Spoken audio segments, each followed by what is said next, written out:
Nakapag-cash in ako sa ShopeePay using GCash. What's up guys? Welcome to Smart Tutorial Sub. And for today's tutorial ay tuturuan kayo kung paano mag-cash in or mag-transfer ng money sa ShopeePay using GCash this 2025. Ito ang easy way. Pero bago tayo magsimula ay huwag kalimutang pindutin ang like, share, and subscribe. Una po of course ay buksan ng GCash app. Then of course po ay ilagay ang MPIN. Then itap ang transfer. Then itap po yung local. Then mag-scroll down po pababa at pindutin po yung view all. Hanapin po dito yung ShopeePay or gamitin yung search at itype ang ShopeePay. Then itap po natin itong ShopeePay.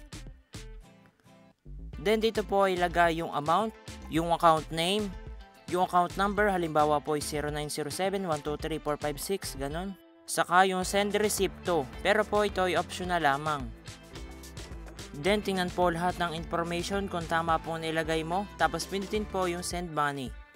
Tapos nari po yung transaction details, tapos ang fee po nila ay 15 pesos. Mag-scroll down pababa at i-check po yung I confirm that details are correct, then pindutin po yung pay. Then ang next po ay a ring code. May magsesend po na code sa iyong phone number at magantay po ng ilang seconds. Pag okay na po ay pindutin po yung submit. Then maghintay po ng ilang seconds. And ayan, nari po yung receipt. Bank transfer complete. At ganito lang po mag-transfer ng money sa ShopeePay using GCash. Thank you for watching at kung nakatulong ko makapag-transfer ka ng money sa ShopeePay using GCash ay tulungan mo naman ako. Pindutin mo ang like, share, and subscribe at panoorin ang next tutorial. Thank you!